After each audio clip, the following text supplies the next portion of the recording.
Hello. Today I'm going to talk about my special interests. I got a comment on one of my videos not long ago asking a bit more about my special interests, and I realised that I'd not done a video on it.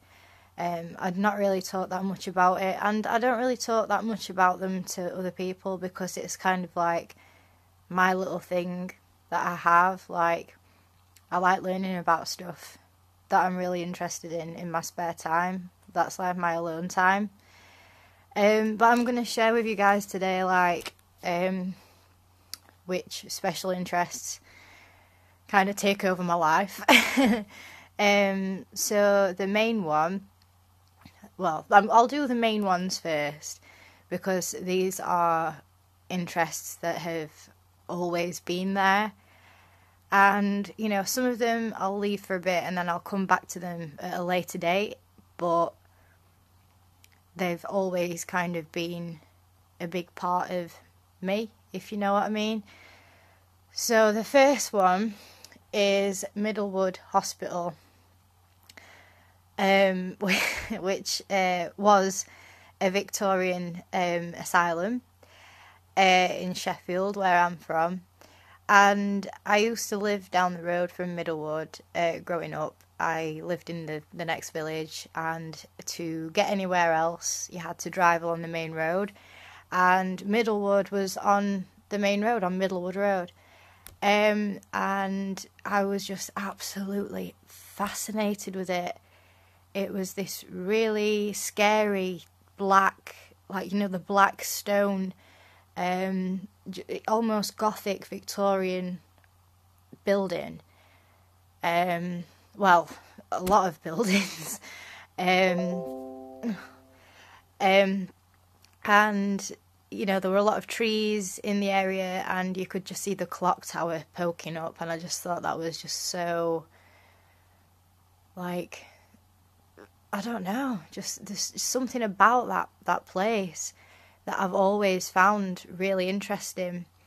And I was kind of scared of it as well. And this is back in the time when mental health, or should I say the mentally ill, I mean, a lot of people that were put in asylums, they shouldn't have been there. But, you know, a lot of the people in there were mentally ill or were deemed mentally ill. But back then there was a huge stigma, so severely so that people like that were kind of shoved into these asylums so that the general public didn't have to mix with them, which is a terrible thing to think about. And I mean, when I was little, I was 8 when the asylum closed. So at that point, they were bringing care in the community into action, which is where people were slowly kind of being integrated back into society, supported living, that kind of thing. And the hospital closed in 1998.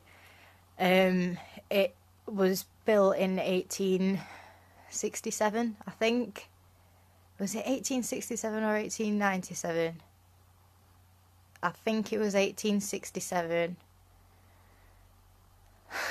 The amount of time that I've put into learning about this bloody place, and I can't remember what date it was built, but it's a Victorian asylum, so it stayed open for well over 100 years, let's put it that way. There's this website that a guy called Lewis Arroyo started, and I think he said that he was like domestic staff or something in the 80s, and he's compiled this amazing website called Rotherham Images. There are images of Rotherham on the website, but the Middlewood section, oh my god, it's amazing. There are so many pictures on there, like hundreds, from when the hospital opened right up until its closure, and then after the closure when they turned it into a housing estate. So as you can imagine, I've spent quite a lot of time on that website. But you know, I knew some people that were in the photos because some of them were my neighbours. Obviously, I lived close to the hospital, so that made it more interesting. And then my gran worked there, and my uncle Harry worked there in the 70s.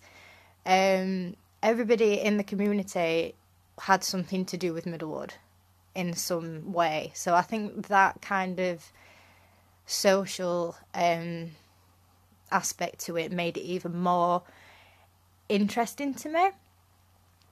And yeah, I mean, I was just completely enchanted by it and kind of scared by it from being a little kid.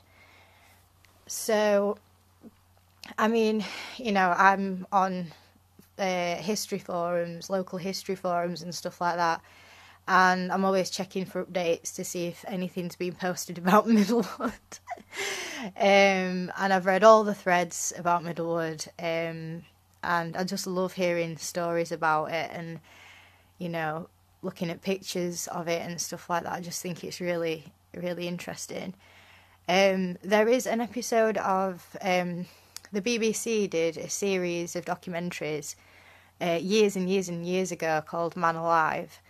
And it seems like the only one that's not on YouTube is the June 1974 episode about Middlewood Hospital. And I contacted the BBC, and they said that they can't release a copy to me or sell me a copy or whatever because I'm not in the programme. And I was really upset about that.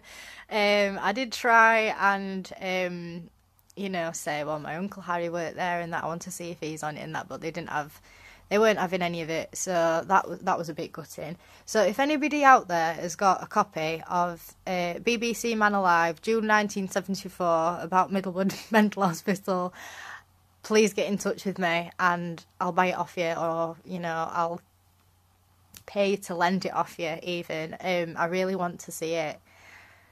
So, bloody hell, 7.5 minutes I've been talking about Middlewood. Right, we're moving on now. So the second one that has always been a special interest is bands and musicians. And I mean, I've always been into rock music, old rock music, like classic rock. And my dad used to put on a tape called Mark TV. Well, it was 20th Century Boy, but it had like clips from Mark Bolan's TV series, Mark TV, and I was absolutely just like blown away by it. I wasn't sure if it was a boy or a girl. I didn't care. It was just amazing, like sparkly and, you know, charismatic and just really unusual. I'd never seen anybody that looked like that before. And I really liked the music, and then that kind of developed into getting my dad's cassette tapes out of the cupboard that I wasn't supposed to go in, and playing Thin Lizzy's Jailbreak on a Fisher-Price tape recorder. And then it just went from there, really. And then by the time I'd got up to secondary school, or was just about to go to secondary school, I heard Appetite for Destruction by Guns N' Roses in my mum's car, and I was just like, what is this? Like, this is just incredible.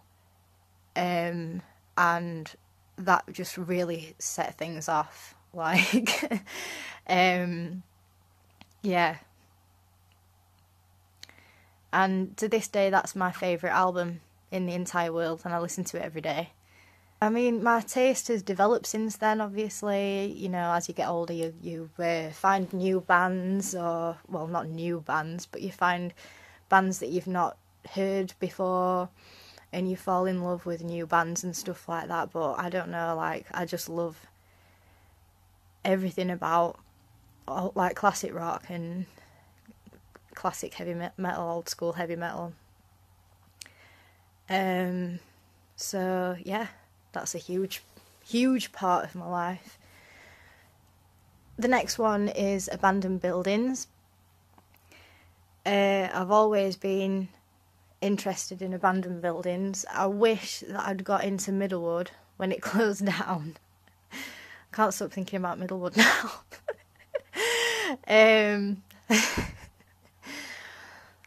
So yeah, but as I said before, I was 8, so I couldn't have really got my exploring boots on and gone into a site like that. You know, it's not really a place for a little child to play. So I've thought about it so many times before. I wish that I was a bit older so I would have been able to go inside it. Because back then as well, we didn't have 28 days later and all that. So imagine the amount of people that went into Middlewood when it first shut. You know, when everything was still there, when they'd not started the building works yet. It would have been absolutely fucking amazing. So jealous. But I think that's what kind of sparked the abandoned buildings thing off. And I've travelled all over the country, even to like Wales, to explore derelict buildings or try to explore them. Sometimes you go to places and there's no chance of you getting in, or the police turn up, or you set some alarms off or whatever, and you have to GTFO. But it's worth it. It's well worth it. I really love it. I just love the fact that you can go to these places and there's usually nobody else around, and it's just like they're forgotten, and you just imagine what they look like when they were kind of inhabited. Is that the word? When people were living there, or when people used the building. I particularly like residential sites, you know, like big manor houses and stuff like that. I've seen a couple of places like that that are absolutely incredible, with cars still in the garage and stuff like that, and it's just like, wow, you know. So restaurants, hotels, cinemas. I love those Art Deco cinemas, you know, with a big, I don't know what they're called, but it's just like really, there's no places like that anymore. Do you know what I mean? There's no effort and time and creativity that goes into building now. Everything's just like clean lines and, you know, white and clinical. So yeah, but I could go on forever about derelict buildings. Right, so the next one is local history and like folklore stories and stuff like that about my local area, about Sheffield. I've not really got any specific area that I'm most interested in when it comes to this. As I said before about the Middlewood thing, I go through like history forums and stuff like that. My dad, he's got some really, really good books about different areas of Sheffield and, you know, the history behind them and stuff like that. There's a really good one about Glenhow Park called For the Love of the Children. So I like that story. Would definitely recommend it if you're from Sheffield and you're into stuff like that. So yeah, there's quite a few things like that have come out of Sheffield that I think are really interesting, and some kind of supernatural type of stories as well. The other main one, this is a bit strange, I know, but I just like watching footage of people like walking around in town in the 80s and stuff. And I mean, I've done this with videos that were filmed in Sheffield, because I like comparing how things were in the 80s and stuff, with the hole in the road and the fish tank and stuff like that, to how it is now, because it's completely different now. A lot of places are dead and gone. And also like the nightclubs of the time, like there was this rock nightclub called Rebels that I would have absolutely have loved to have gone to, and there's stuff about that online. So yeah, I just like seeing what it was like back then, because I love anything to do with the 80s, and obviously things have changed a lot now. Things are completely different. They look totally different. So it's nice to kind of imagine what it would have been like, and, you know, I don't know how to describe it. But I've also watched a few of Sunset Strip in Hollywood, because that's one of my favourite places.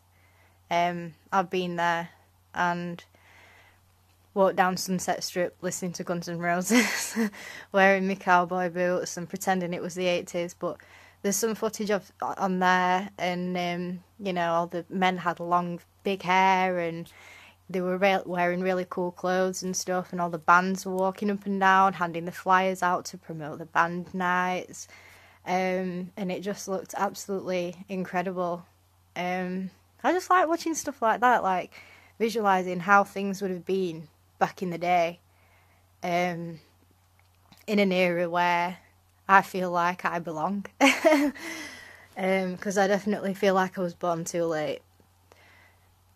So the kind of newer ones, or intermittent special interests, I've had this one for a few months now. I've always kind of appreciated this, but never really researched it, if you know what I mean. It's always been there. It ties into the buildings thing, but I've never really made it a special interest until a few months ago, and now it has taken over my life just a little bit. And that is mid-century social housing buildings / brutalism. Basically ugly concrete buildings, post-war, like kind of futuristic, that a lot of people think are eyesores. I absolutely love them. And I also like reading about the, how can I put it, the sociology of them, like how they were, particularly the social housing buildings, like how they were like revolutionary, and, you know, solved a lot of people's problems at first, and solved the housing problem at first. And, you know, each flat had their own toilet and stuff, which was, wow, you know, your own toilet, that's like a luxury. And then it just rapidly declined, and, you know, people moved in and they were doing drugs, and, you know, they lost jobs and they couldn't afford to live anywhere nicer, so they ended up moving into these flats, and, you know, the quality of the flats just decreased. The council couldn't afford to put money into them, so it just really deteriorated, and a lot of them were pulled down, or abandoned. So, like, I find that really interesting. So, the next one is shopping centres and dead malls. This isn't, I guess they're all pretty, like, random, aren't they, really? But I just love looking at the decor and interiors of old malls and shopping centres, particularly the late 80s, early 90s ones, because it reminds me of going to Meadow Hall when I was a little kid, and just admiring the tacky, like, painted on gardens and stuff. They had, like, fountains and, like, I don't know, the decor was weird. I think it was kind of meant to look like a stately home or something, but it was, I don't know, I can't describe it. I was just really, like, enchanted by it.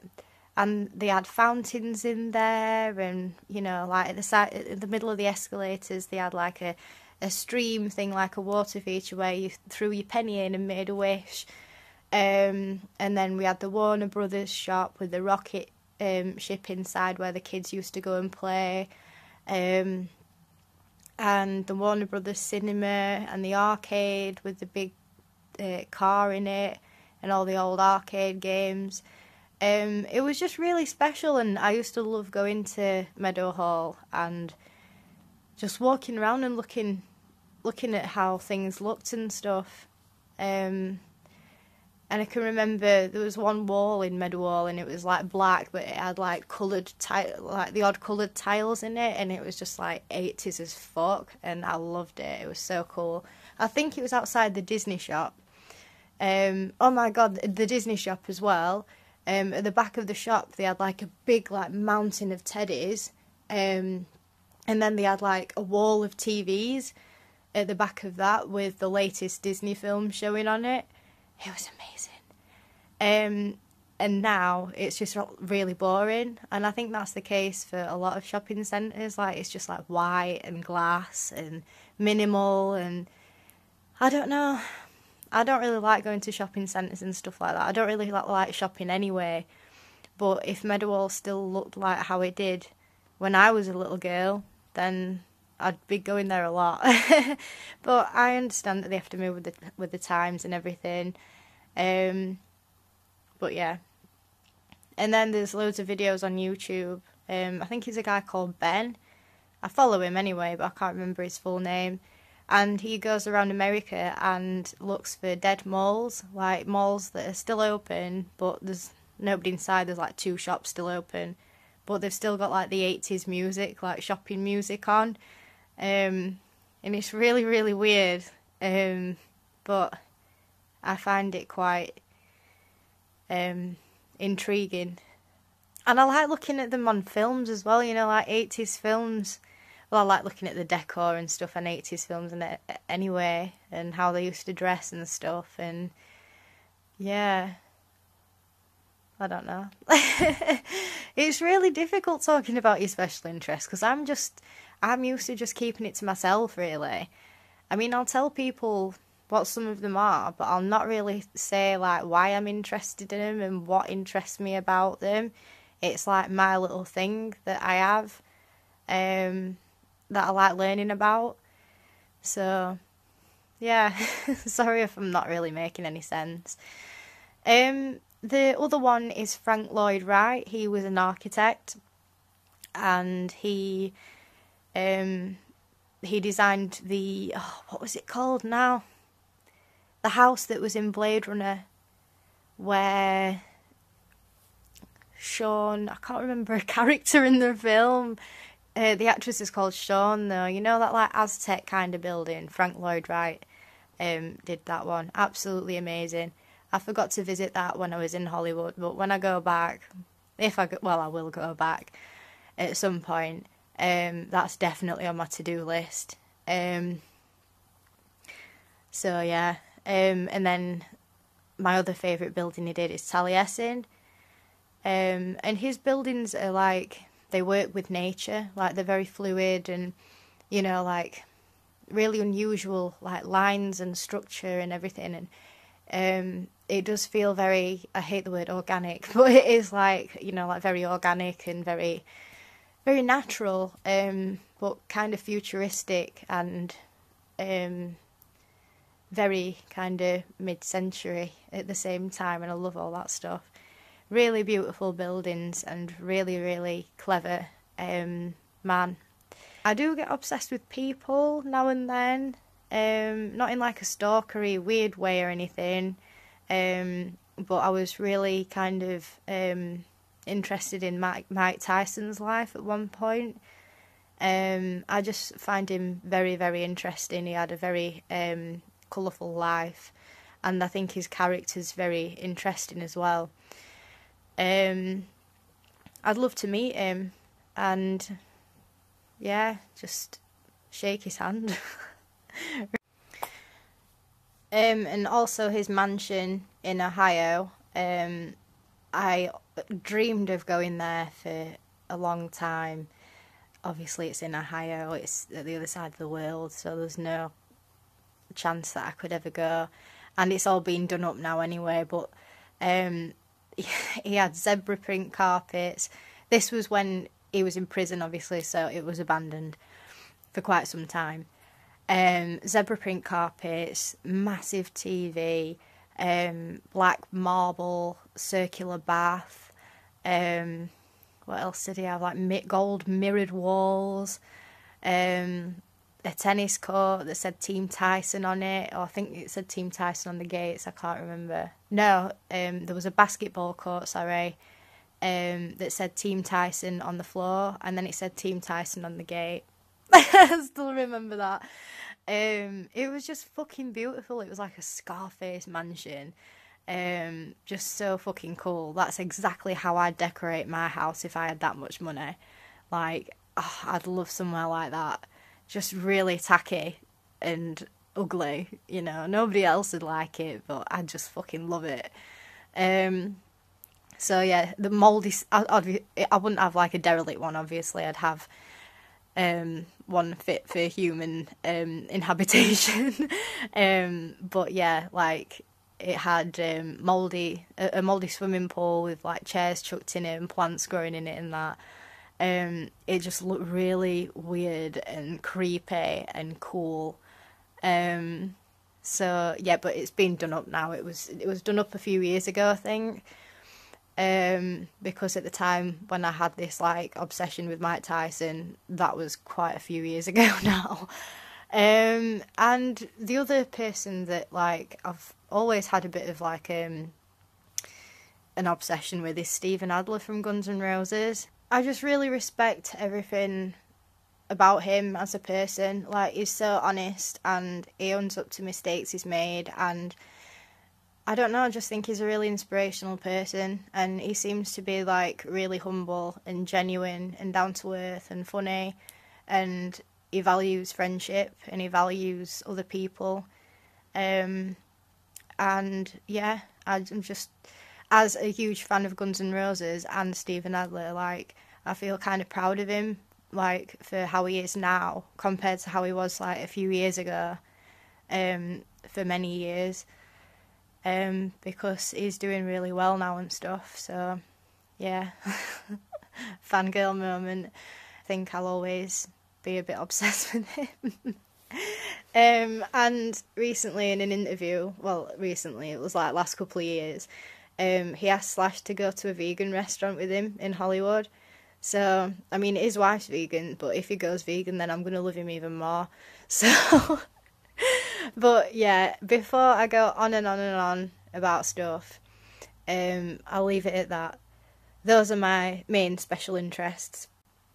Sorry if I've rambled. Sorry if I've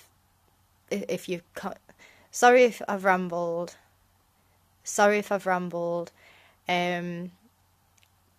Because I think this video is going to be quite a long video. I don't know how many videos I've taken, to be honest, because my phone keeps running out of memory. So it must be bloody long. So thank you if you've got to the end of it. And please share your special interests in the comments. I'd like to hear what yours are. Maybe you can find other people with Asperger's who have the same special interests as you in the comments. I don't know. So yeah, if there's any more questions that you'd like to ask me or anything, or if you've got the same interests as me, then also comment. And that's just about it. So thank you.